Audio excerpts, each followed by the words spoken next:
Hello viewers, এখন আমরা লুমিনাসের 24 slot 16 exhaust fan winding করব।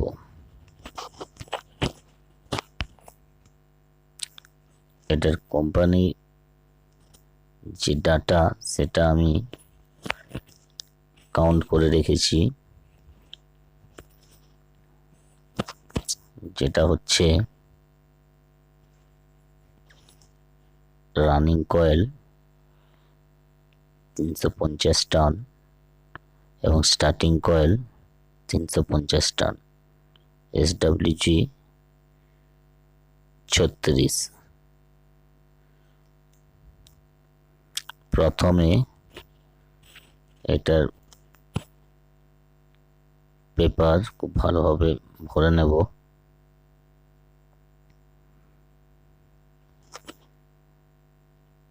7 নম্বর পিভিসি পেপার ব্যবহার করব। এতে এটার কয়েল পিচ হবে 1:8, 1:10 এবং 1:12। এটার কয়েল ডিস্টেন্স সব থেকে যেটা ছোট কয়েল সেটা হবে 6.5 ইঞ্চি রানিং কয়েলের ক্ষেত্রে, এবং স্টার্টিং কয়েলের ক্ষেত্রে 5.5 ইঞ্চি থেকে একটু বেশি, 5.7 ইঞ্চি।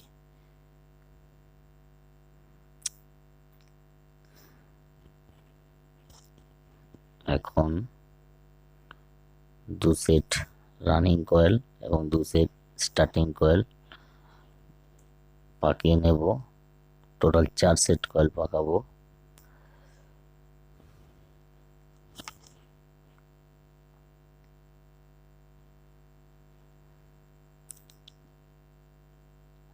এই ফার্মা দিয়ে এই কয়েলটা পাকিয়ে নেব। এটাতে একবার ঘোরালে প্রায় 8 পাকের মতো ঘোরে, সেই জন্য 350 পাক, মোটামুটি 45 পাক করে দেবো। রানিং কয়েলের 2 সেট কয়েল এবং স্টার্টিং কয়েলের 2 set coil, total 4 set coil এটার মধ্যে পাকিয়ে নেব।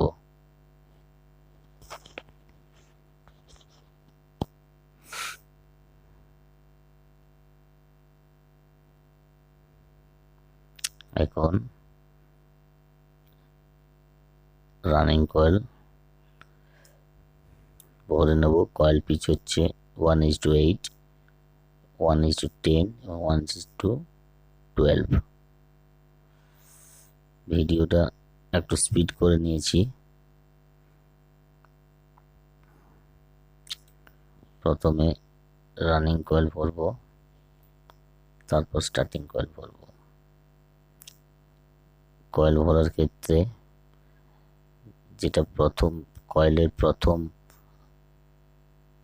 মানে শুরু যেটাতে, সেটা ডান দিকে রেখে পরপর 3 সেট কয়েল ভরে নেব, এবং বাঁ দিকে যেটা কয়েলের শেষ সেটা পড়ে থাকবে।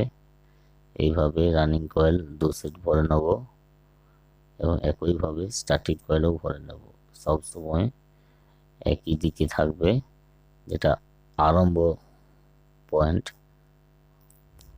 কয়েলের, সেটা যদি ডান দিকে দিই সেটা ডান দিকে থাকবে রানিং এবং স্টার্টিং উভয় ক্ষেত্রে। কয়েল পিচ 1 থেকে 8, 1 থেকে 10 এবং 1 থেকে 12।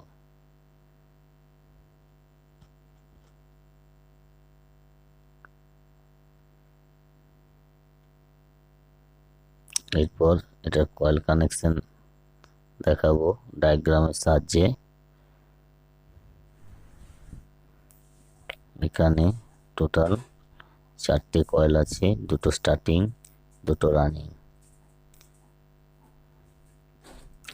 রানিং কয়েলের মধ্যে 3টে কয়েল একটা সেট, এবং আর 3টে কয়েল আর একটা সেট। টোটাল 2টো সেট রানিং কয়েলের, এবং স্টার্টিং কয়েলে 3টে কয়েল একটা সেট, এবং আর 3টে কয়েল নিয়ে আর একটা সেট। টোটাল 2 সেট স্টার্টিং কয়েলের।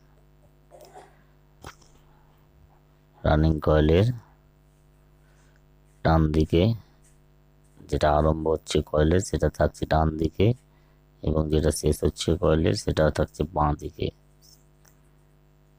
সেম এটা এর মধ্যেও ডান দিকে থাকছে আরম্ভ, বাঁ দিকে থাকছে শেষ। স্টার্টিং কয়েলও একই, ডান দিকে থাকছে আরম্ভ, বাঁ দিকে থাকছে শেষ। দুটো কয়েলই একইভাবে অবস্থান করবে।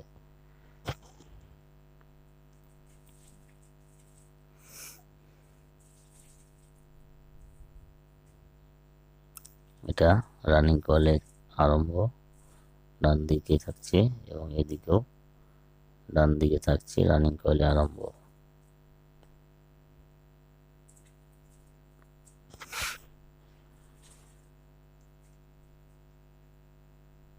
এটা হচ্ছে রানিং কয়েলের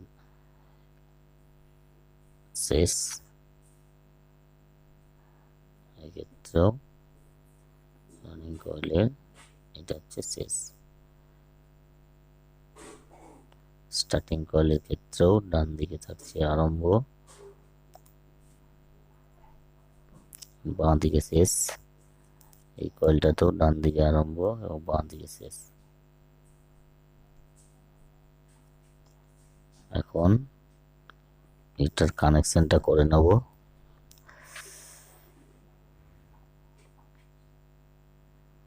যেটা শেষ হয়েছে রানিং কয়েলের প্রথম আর দ্বিতীয় কয়েল রানিং কয়েলের যেটা শেষ হয়েছে, এই দুটো একসঙ্গে কানেকশন করে নেব।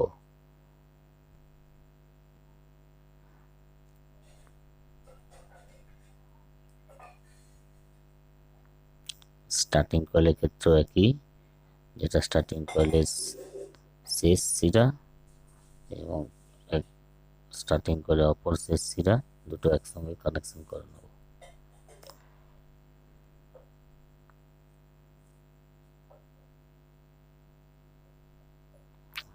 এখন লিড বার করব। তিনটে লিড বের হবে এর মধ্যে থেকে। প্রথমে যেটা, এটা যদি আমি প্রথম কয়েল ধরি রানিং কয়েলের, তো এটার যে ডান দিকে যেটা আছে আরম্ভ এবং এর বাঁ দিকে যেটা স্টার্টিং কয়েল থাকছে তার যেটা আরম্ভ, এই দুটো একসঙ্গে জয়েন করে কমন ওয়্যার বের করে নেব।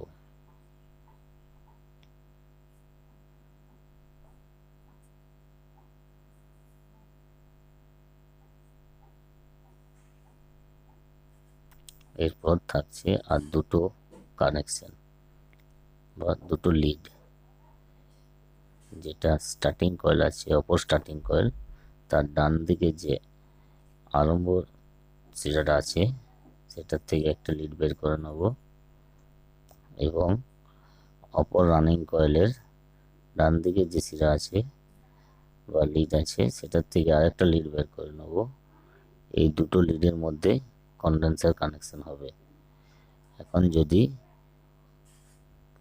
কমন যেটা আছে সেটা যদি ফেজ ধরে হয় তাহলে যে দুটো কন্ডেন্সার কানেকশন আছে এই দুটোর মধ্যে যেটা রানিং কয়েল থেকে এসেছে যে লিডটা, সেই লিডটাতে যদি নিউট্রাল কন্ডেন্সার জয়েন করার পর নিউট্রাল দেওয়া হয় সেক্ষেত্রে ফ্যানটি এক্সস্ট ফ্যানটি সোজা দিকে ঘুরবে। এখন কয়েল ওয়াইন্ডিং মোটামুটি কমপ্লিট হয়ে গেছে। ভালো করে সুতো দিয়ে এটাকে বেঁধে নিয়েছি। তিনটে লিড বার করা হয়ে গেছে। এখানে দেখা যাচ্ছে যে লাল রঙের লিডটি সেটি হচ্ছে কমন এবং বাকি দুটো একটি ব্ল্যাক এবং আরেকটি ব্লু। ব্ল্যাকটি হচ্ছে রানিং কয়েল আর ব্লুটি হচ্ছে স্টার্টিং কয়েল। এই দুটোই কন্ডেন্সার লাগিয়ে ব্ল্যাকটির মধ্যে নিউট্রাল এবং রেডটির মধ্যে পেজ দেবো। কয়েলটা স্যাবুস লাগিয়ে ফিটিং করে নিলাম।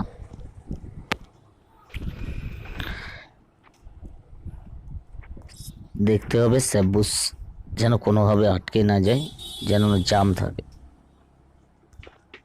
খুব ভালোভাবে স্যাপ বুস্টটা ফিটিং করতে হবে।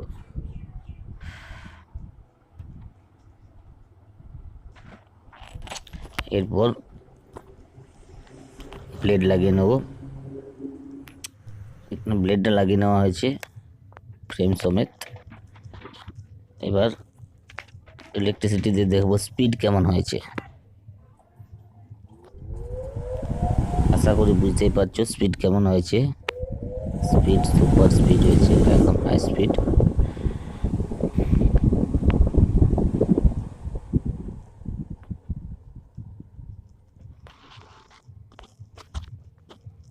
যাই হোক, থ্যাংকস ফর ওয়াচিং।